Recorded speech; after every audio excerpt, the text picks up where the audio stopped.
perbincangan tentang ayat ya ayyuhallazina amanu kutiba alaikumul qisas, yakni tentang bunuh balas kepada mereka yang bunuh orang tanpa hak. Iaitu di situlah dikatakan ayat yang menjaga nyawa, jiwa insan daripada diceroboh oleh manusia lain. Bismillahirrahmanirrahim. Assalamualaikum warahmatullahi wabarakatuh. Alhamdulillah, salatu wassalamu ala rasulillah wa ala alihi wa sahbihi wa man walah. Rabbi syrah li sadri wa yassir li amri wahlul 'uqdatam min lisani yafqahu qawli. Amma ba'd, faya ibadallah ittaqullah faqad fazal muttaqun. Kaum muslimin, muslimat, mukminin, mukminat, para jemaah Masjid Al-Falah yang dikasihi lagi disayangi kerana Allah SWT. Alhamdulillah, kita bersyukur kepada Allah SWT pada pagi ini dapat kita bertemu di dalam majlis ilmu kita kuliah subuh. Mudah-mudahan Allah SWT memberikan kita tambahan hidayah dan taufiknya, mengganjarkan kita dengan ganjaran pahala yang sebanyaknya, mengampunkan dosa-dosa kita, mengangkat derajat kita, angkat mudarat daripada menimpa kita, dan Allah Subhanahu wa taala memberikan kita keafiatan, keselamatan, kesihatan yang berdosa, yang sempurna untuk diri kita, agama kita, dunia kita dan akhirat kita, insya-Allah. Tuan-tuan dan puan-puan yang dirahmati Allah, sudah lama kita tak bertemu dalam kuliah subuh, berbulan-bulan, tak tahu berapa bulan, no? Jadi kita duk berbincang muzakarah tentang ayat-ayat ya ayyuhallazina amanu, dan kita beri penghujung perbincangan tentang ayat ya ayyuhallazina amanu kutiba alaikumul qisas, yakni tentang bunuh balas kepada mereka yang bunuh orang tanpa hak. Iaitu di situlah dikatakan ayat yang menjaga nyawa, jiwa insan daripada diceroboh oleh manusia lain. Inilah ayat dalam surah Al-Baqarah sebelum kefarduan puasa. Dia datang kefarduan qisas dulu, iaitu tentang undang-undang sangkut dengan jiwa manusia, nyawa manusia, yang termasuk dalam maqasid dururiyat al-khams, yakni dururiyat ni orang tujuan keperluan yang 5. Syariat turun kepada kita bertujuan menjaga 5 prinsip, 5 keperluan. Itulah di antaranya syariat turun dari Allah kepada kita untuk menjaga nyawa yang berharga, yang tidak boleh diambil dan dibunuh tanpa hak. Maka kita sampai kepada ayat 178 ini di penghujung dah, tuan-tuan. Sebelum itu kita baca ayat 178 ni.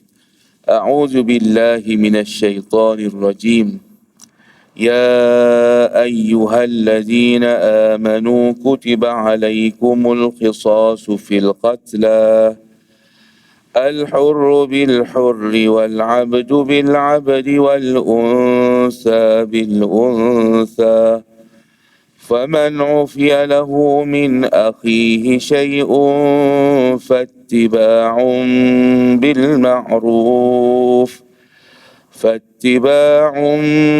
بالمعروف وأداء إليه بإحسان ذلك تخفيف من ربكم ورحمة فمن اعتدى بعد ذلك فله عذاب أليم.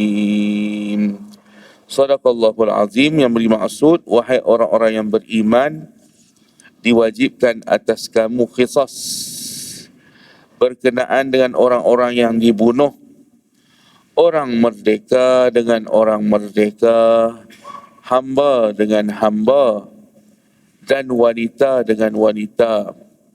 Maka sesiapa yang mendapat satu kemaafan dari saudaranya, hendaklah yang memanfaatkan mengikut dengan cara yang baik, dan hendaklah yang diberi maaf membayar diat kepada yang beri maaf dengan cara yang baik pula.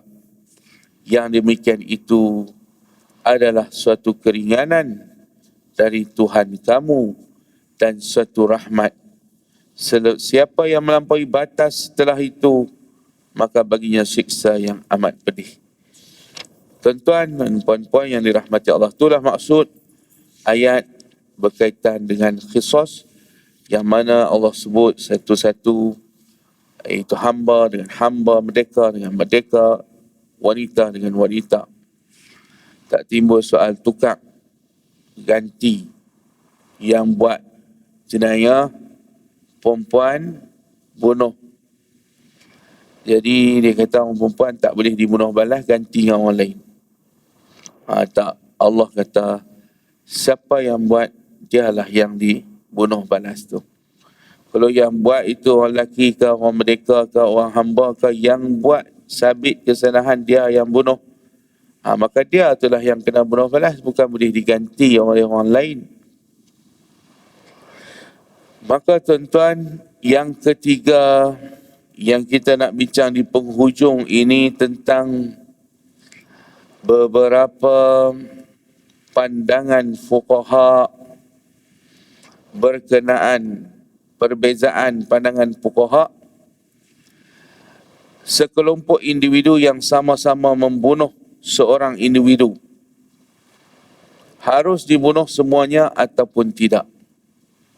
Mana dipakat sekelompok, mana berapa orang pakat belasah bunuh seorang, lalu terbunuh.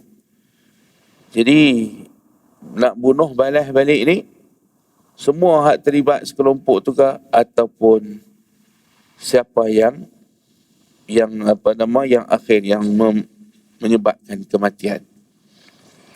Maka jumhur ulama berpendapat bahawa kumpulan itu harus dibunuh semuanya dengan membunuh seorang individu tersebut.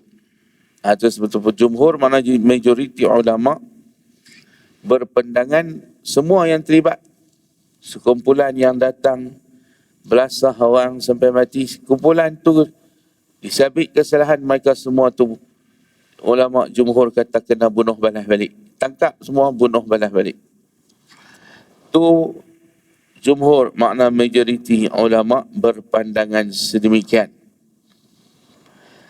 Mazhab yang lain meriwayatkan daripada riwayat Imam Ahmad, mereka berpegang dengan pandangan Imam Ahmad.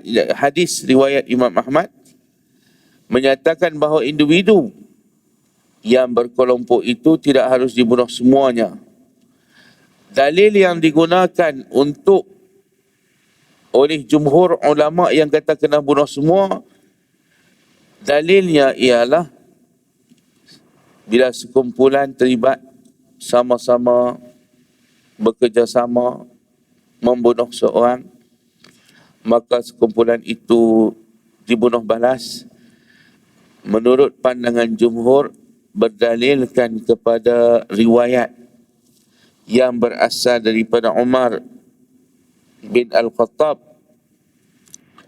radhiyallahu ta'ala anhu, yang mana Sayyidina Umar menerapkan qisas atas 7 orang yang melakukan pembunuhan terhadap seorang budak lelaki di daerah Sana'a, Yaman. Umar berkata, seandainya seluruh penduduk Sana'a membunuh seorang budak lelaki tersebut, sungguh saya akan membunuh mereka semua. Ini amalan yang dibuat, ijtihad yang dibuat oleh Sayyidina Umar ketika dia jadi khalifah. Dia putuskan bahawa sekumpulan tragedi yang berlaku di Sana'a, mereka pakat bunuh seorang budak. Jadi semua yang pakat tu diperintahkan oleh Sayyidina Umar bunuh balas. Jadi Sayyidina Umar bertegas. Sayyidina Umar kata, kalau seluruh penduduk Sana'a terlibat, pakat nak bunuh budak tu juga, tak ada pasal, tak ada hak, maka aku akan bunuh semua penduduk Sana'a juga. Bunuh balas, qisas terhadap mereka. Maka tuan-tuan, Ibnu Katsir berkata tidak ada seorang sahabat pun yang mengingkari. Sahabat-sahabat semua ada yang alim-alim, yang fuqaha juga tak mengingkari apa yang dilakukan oleh Sayyidina Umar. Dan dapat dipastikan bahawa perkara itu disepakati. Maknanya bila tak ada siapa yang bangkang di kalangan sahabat-sahabat yang jalil, yang besar. Di zaman Sayyidina Umar banyak sahabat-sahabat besar. Masih ada ramai di kalangan 10 sahabat yang dijamin syurga. Tolak Sayyidina Abu Bakar yang telah pergi dulu. Lain pada tu ada lagi. Maka tuan-tuan, mereka yang sahabat-sahabat besar ini tidak mengingkari perbuatan Sayyidina Umar. Maka dengan itu Ibnu Katsir rahimahullah, dia memutus dan mengeluarkan satu pandangan. Dia kata, dengan demikian perbuatan Sayyidina Umar, ijtihad dia tu adalah merupakan ijma' di kalangan ulama pada ketika itu, yakni di kalangan sahabat. Ulama-ulama di kalangan sahabat Nabi, mereka ijma' menyatakan, bersepakat menyokong pandangan, pendapat ataupun keputusan yang dibuat oleh Sayyidina Umar bin Al-Khattab radhiyallahu ta'ala anhu. Yang kedua, itu satu, yakni kita dalam kita nak sumber hukum, kita tengok kepada perbuatan sahabat dalam satu sumber hukum. Dan dia dikira ijma'. Kita kata dalam sumber hukum yang disepakati ada 4, Quran, Sunnah, Qiyas dan Ijma'. Itu yang disepakati 4. Maka yang ini masuk dalam ijma'. Sebab apa? Sebab kerana tidak ada seorang pun yang membantah tindakan Sayyidina Umar itu, bahkan semuanya akur dan setuju. Jadi dengan itu dikira ijma'. Ijma' sahabat. Dipanggil ijma' para sahabat Nabi di dalam memutuskan hukuman qisas kepada bunuh berkumpulan. Sabit kesalahan, bunuh berkumpulan, maka kumpulan itu semuanya ditangkap dan dipancung semuanya sekali sebagai bunuh balas terhadap dosa mereka membunuh seorang tanpa hak. Kira budak ke, sama ada dewasa ke, tetap nyawa dijaga oleh Islam, dijaga oleh Allah Ta'ala. Baik. Yang kedua, ambil dalil daripada sabda Nabi SAW. Ada hadis. Nabi SAW bersabda,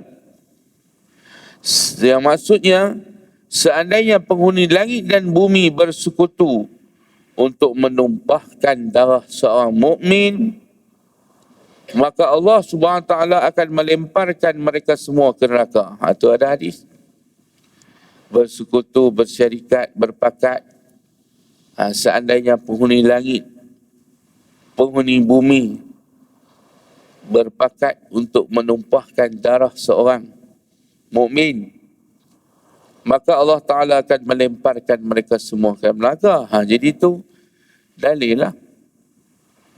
Menunjukkan Allah Ta'ala pun menjatuh hukum kepada semua yang bersekutu. Semua yang berpakat, yang bersyarikat tu, yang bersyubhat bunuh semua tu, dicampakkan ke dalam neraka. Di situlah menunjukkan bahawasanya dalil kalau orang bunuh berkumpulan pun, mereka yang berpakat ini boleh dibunuh semua sekali sebagai balasan. Qisas ni makna bunuh balas terhadap satu insan yang mereka bunuh. Nah? Jadi hak ni termasuk tuan-tuan bukannya seorang bunuh 10, artinya satu jiwa yang dipakat bunuh oleh 10 orang, maka ganti jiwa dia tu sepatutnya kisah ni seorang saja, tapi dah kena 10 pakat, satu. Tapi ni 10. Jadi 10 itulah bertanggungjawab untuk ditamat riwayat mereka kerana mereka berpakat membunuh seorang, walaupun seorang. Yang ketiga, jika maknanya dalam hadis yang kita baca dia tadi tentang siapa yang bersekutu ahli langit, ahli bumi, Allah tak kira. Makna ahli langit ni, kalau ahli langit maknanya di kalangan malaikat berpakat dengan ahli bumi manusia untuk bunuh seorang, Allah akan capak semua ke dalam neraka. Maksudnya, jika mereka adalah sekutu dalam mendapatkan hukuman akhirat, maka mereka juga adalah sekutu dalam hukuman dunia. Itu dalil daripada hadis itu. Ulama keluarkan istintaj hukum, natijah hukumnya ialah kalau mereka bersekutu dalam hukuman akhirat, maka dalam hukuman dunia pun bersekutu juga. Kena tanggungjawab semua yang terlibat. Tak boleh lepas diri. Baik, seterusnya, yang ketiga, kesimpulan, tujuan disyariatkan qisas ini adalah memberi perlindungan terhadap jiwa. Seandainya manusia mengetahui bahawa sekelompok individu yang membunuh tidak akan dibunuh atau tidak dikenakan qisas kerana hanya membunuh seorang saja, maka para musuh akan saling tolong-menolong membunuh musuh-musuh mereka. Jika mereka tidak dikenakan qisas, maka darah manusia terus tertumpah. Itulah pendapat yang rajih. Jadi pendapat bunuh semua yang terlibat, itu pendapat yang rajih. Sebab apa? Tuan-tuan, rajih makna yang kuat lah. Yang sebabnya kerana kalau dibiarkan bunuh berkumpulan terlepas, maka akan banyaklah darah-darah akan tumpah di muka bumi ini. Kerana apa? Seseorang musuh yang bermusuh tu dia tahu kata dia boleh terlepas daripada qisas, maka dia pakat untuk bunuh musuh dia yang lain. Dia ajak ramai-ramai bunuh. Kerana dengan demikian boleh terlepas. Baik, tuan-tuan, puan-puan yang dirahmati Allah Ta'ala. Sebab itu dalam bab syubhat, dalam bunuh, mengupah orang dan sebagainya, ada pertimbangan hakim di dalam menjatuhkan hukum. Seseorang yang mengupah individu lain, membunuh orang lain, itu pun ada kira-kira dalam undang-undang apa dia akan kena. Bahkan kalau ikut kepada ni boleh dibunuh juga, kerana dialah yang merupakan penggerak ataupun pengupah yang upah orang lain untuk bunuh. Di samping yang terima upah tu, kita kata ada akal yang betul mana? Nah, sampai sanggup bunuh orang lain. Saudaraku tercinta, akan tetapi apa rahsia munculnya sikap saling membunuh, saling mendengki, saling memusuhi dalam dunia yang fana ini? Tidak lain tidak bukan ianya didasari oleh yang Nabi sebut hubbud dunya wa karahiyatul maut. Ibu kepada segala jenayah, cinta dunia. Saling dengki, mendengki, saling jatuh, menjatuh, saling bunuh, membunuh. Ianya berpunca daripada nafsu yang dipanggil oleh Nabi hubbud dunya ra'su kullu khati'atin. Cinta dunia itulah ibu kepala kepada segala kejahatan. Ibu kepada segala jenayah yang dilakukan manusia. Nah, keinginan untuk mengikut hawa nafsu dan juga langkah syaitan yang buruk. Nah, itulah puncanya. Ketahuilah, wahai umat Islam, bahwasanya hawa nafsu yang buruk itu, nafsu ammarah bisu itu, merupakan musuh bagimu. Seperti halnya iblis yang dilaknat Allah. Hawa nafsu hanya akan menguatkan kedudukan syaitan dan keinginan buruk jiwa, kerana nafsu inilah yang menjadi senjata bagi syaitan. Dia gunakan tuan-tuan syaitan ni, dia gunakan mekanisme medium nafsu kita untuk menyesatkan umat manusia.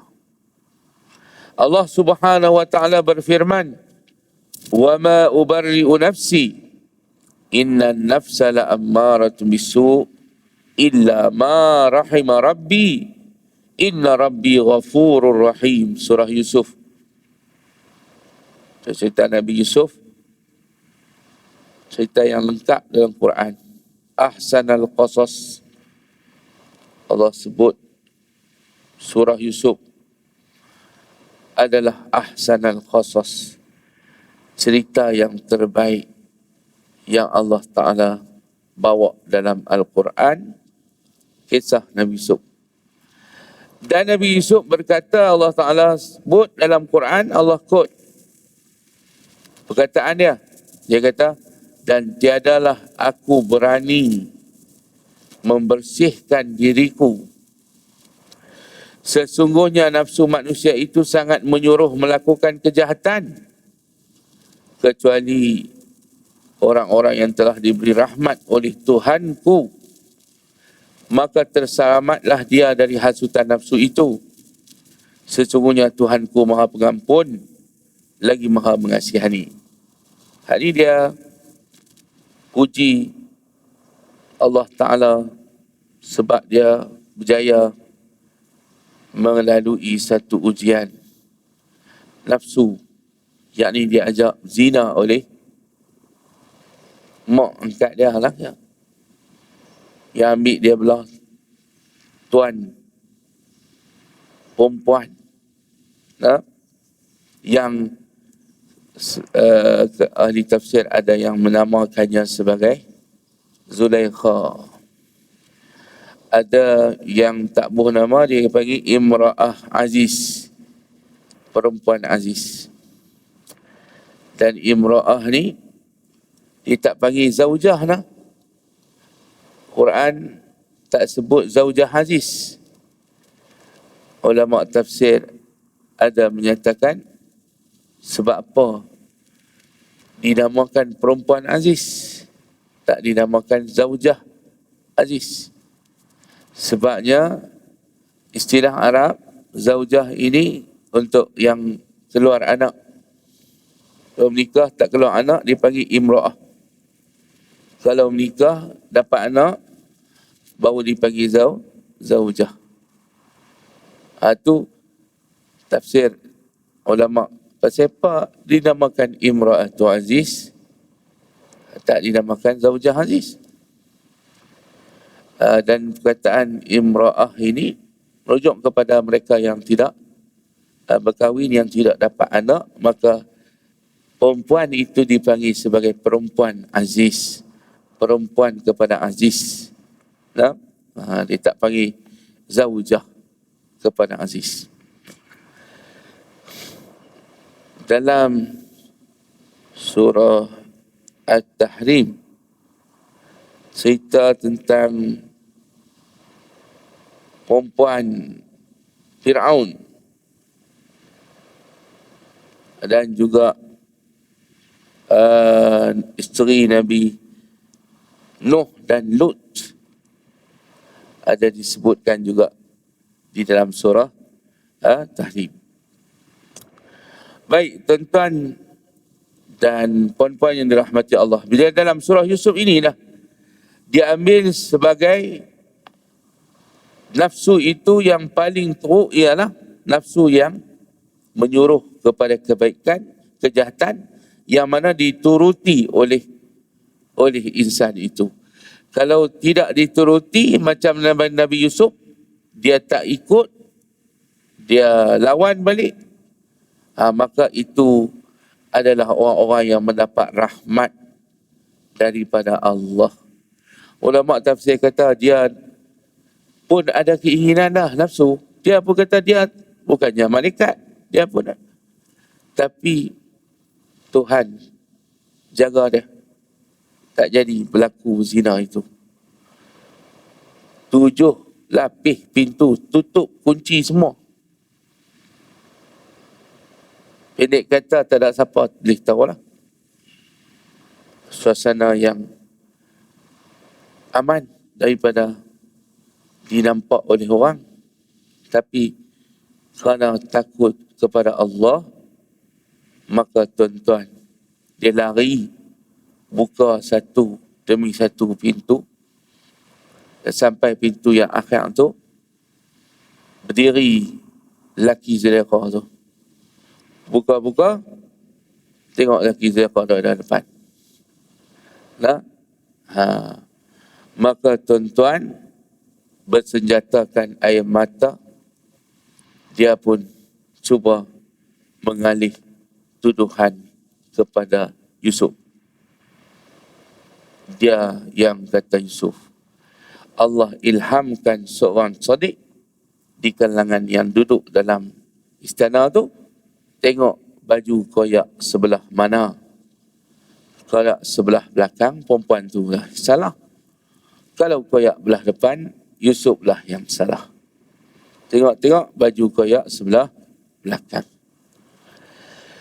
Maka tuan-tuan, tu yang kata hawa nafsu. Ada ulama kata, dia ni, Nabi Yusuf ni, dia selamat. Dia nampak muka pak dia, Yaqub, Nabi Yaqub. Maka dia tak jadi. Ada kata dia nampak muka ayah dia, Yaqub. Menyebabkan dia tak jadi untuk buat benda maksiat yang sudah tersedia dengan segala kelengkapan dan kemudahan. Dia tak jadi, Allah Ta'ala zahirkan nampak muka ayah dia. Nah, itu tuan-tuan tafsir Israiliyat hari masuk dan tu, tapi seronok kita baca, dia jadi macam cerita novel. Tambah daripada tuan-tuan Israiliyat.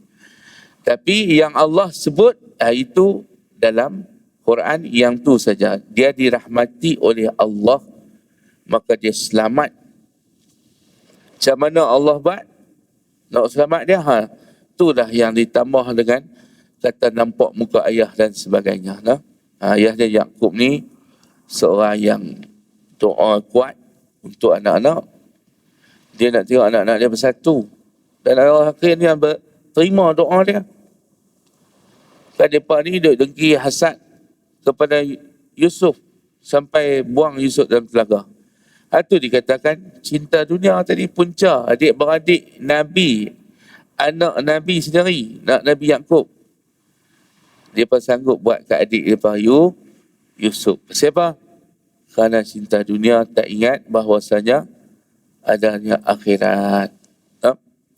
Janganlah anda terpedaya dengan impian dan penipuan kerana sifat jiwa itu diseliputi oleh rasa tenang, ada alpa, ada kalanya rasa nak bebas, kadang-kadang masa lapang, malas dan lemah.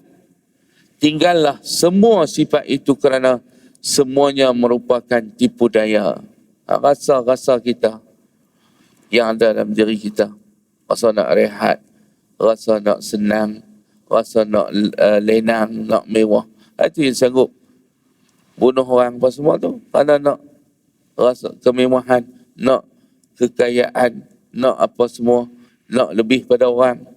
Sanggup sampai bunuh manusia lain. Jika anda lengah melakukan muhasabah diri,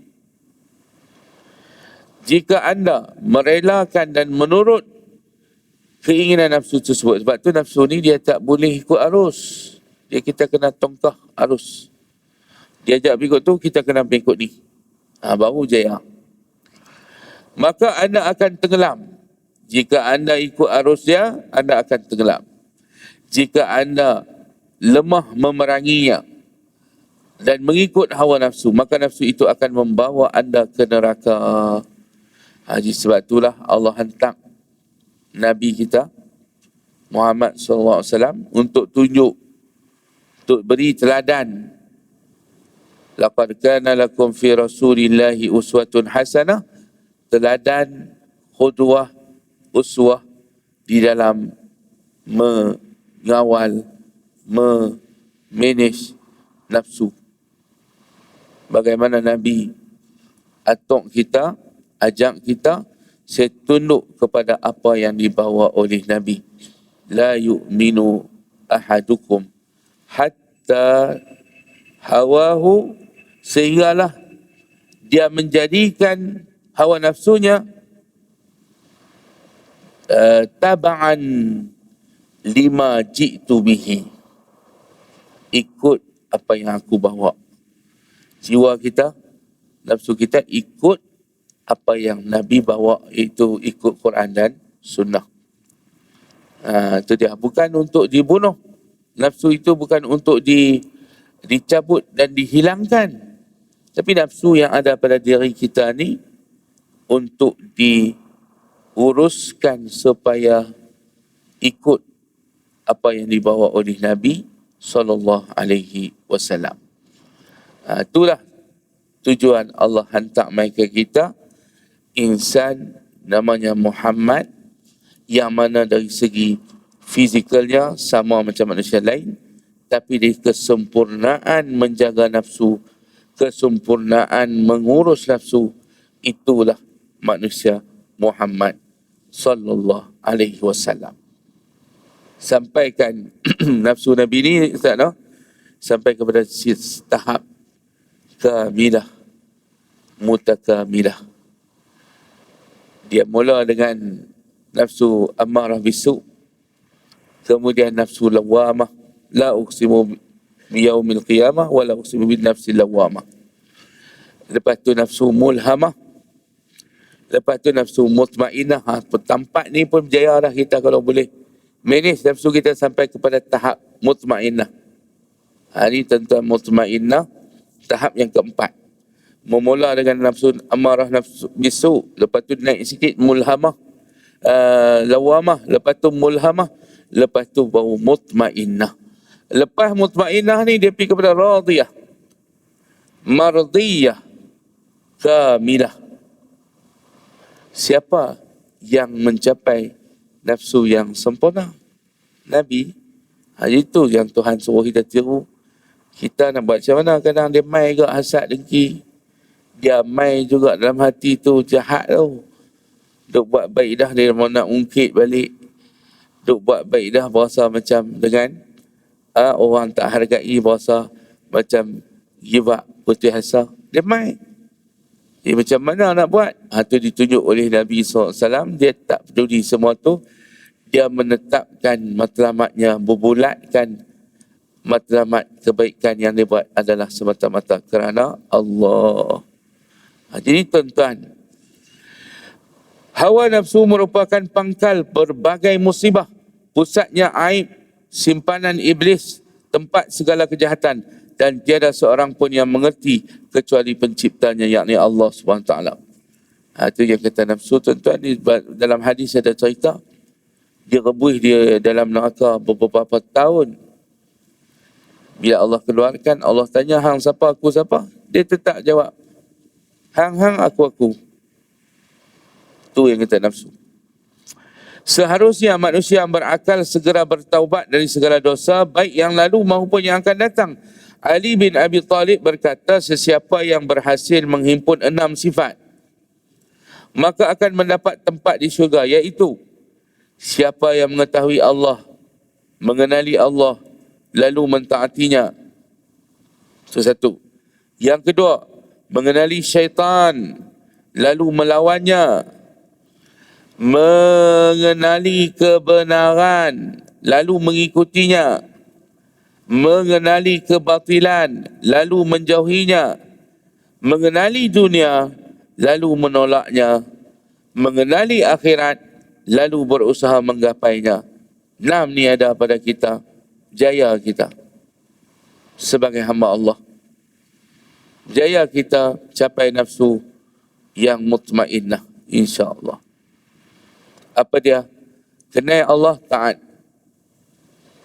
Bila kita kenal Allah, taat ke dia? Jangan duk lawan. Kenal syaitan, lawan dia. Kita kenal dengan kebenaran, ikut. Kita kenal dengan kebatilan, kita jauh. Kita kenal dengan dunia, kita tinggal. Kita kenal akhirat, kita usaha menggapai dia. Guna segenap yang Allah bagi di dunia ni, segenap peserana yang Allah bagi kat kita untuk menggapai akhirat yang dijanjikan oleh Allah. Maka tuan-tuan dan puan-puan yang dirahmati Allah Ta'ala, di penghujung tajuk ini tuan-tuan, dia buat mai satu daripada syair yang diterjemahkan dah tuan-tuan. Aku terpenjara dalam kesalahan dan pintumu aku terdiam. Hanya engkaulah yang maha perkasa lagi mengetahui. Takut akan dosa dan hanya engkau yang dapat menghapuskannya. Memohon dihapuskan dosa dengan penuh harap dan cemas. Kepada siapakah yang dapat diharapkan kecuali engkau? Tiada seorang pun yang dapat menentang ketetapanmu, wahai Tuhanku. Jangan engkau timbun aku dalam lembaran amalku, kalau engkau memberikannya pada hari pembalasan. Jadilah engkau penenangku dalam kegelapan kubur, di ketika kaum kerabat terhalang dan keharmonian pudar, ketika pandanganku sempit. Hanya ampunanmu yang luas yang aku harap atas sikapku yang melampaui batas. Kita harap rahmat Allah lah yang boleh mengampunkan sikap kita yang melampaui batas. Wahai Tuhanku, kami berlindung kepadamu dari keburukan pendengaran kami, keburukan penglihatan kami, keburukan lidah kami, keburukan hati kami. Wahai Tuhanku, ampunilah badan kami, pendengaran kami, penglihatan kami.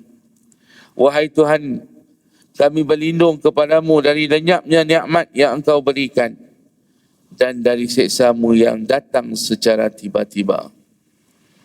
Allahumma inna na'udzubika min zawali ni'matik wa fujaati nikmatik. Wahai Tuhanku, kami mohon kepadamu atas nama-Mu yang suci, baik dan penuh berkat. Zat yang jika diminta permohonan akan mengabulkan dan memberikan. Jika dipohon rahmat akan memberikan rahmat. Limpahkanlah kepada kami ketulusan bertaubat dan ampunilah segala dosa-dosa kami dan dosa seluruh umat Islam. Jadi tuan-tuan, habis tajuk tu, insya-Allah kita pada ini boleh masuk kepada seruan yang kelima. Ya ayyuhallazina, yang kelima, iaitu ya ayyuhallazina amanu kutiba alaikumusiyam. Ada nombor 5 dalam Al-Quran. Seruan untuk kita berpuasa. Hai kita baca awal-awal ni semua dah 1, 2, 3 ikut turutan tu. Ikut turutan dalam Al-Quran. Ya ayyuhallazina amanu tu. Ni dalam surah Baqarah saja ni tuan-tuan 5 dah. Dalam surah Baqarah saja. Tak ada 5. Tak? Ada lagi. Bab hutang apa semua. Ada dalam surah Baqarah. Ni bab puasa, bab qisas. Jadi kita masuk nanti insya-Allah dalam bab puasa, di mana seruan Allah yang kita duk baca ya ayyuhallazina amanu kutiba alaikumusiyam tu adalah seruan yang kelima di dalam rangkaian ya ayyuhallazina amanu. Jadi tuan-tuan, bila ya ayyuhallazina amanu ada perintah dan dia ada larang. Yang kita baca ni semua perintah, yang dulu ada larangan. Perintah dan larangan, suruh makan yang halal, larang kita makan benda yang haram. Baik. Jadi sekadar itulah pada pertemuan kita kali ini insya-Allah, nanti kita sambung dengan suruhan yang kelima insya-Allah pertemuan kita di bulan depan insya-Allah. Wallahu taala a'la wa a'lam.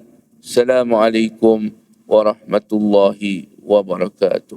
Bismillahirrahmanirrahim. Allahumma anfa'na bima 'allamtana وعلمنا ما ينفعنا اللهم زدنا علما وارزقنا فهما اللهم أغننا بالعلم وزينا بالحلم وأكرمنا بالتقوى وجملنا بالعافية اللهم إنا نعوذ بك من علم لا ينفع ومن دعاء لا يسمع ومن نفس لا تشبع ومن قلب لا يخشع ونعوذ بك من هؤلاء الأربع وصلى الله على خير خلقه محمد وعلى آله وصحبه وسلم والحمد لله رب العالمين آمين يا رب العالمين تقبل الله مني ومنكم.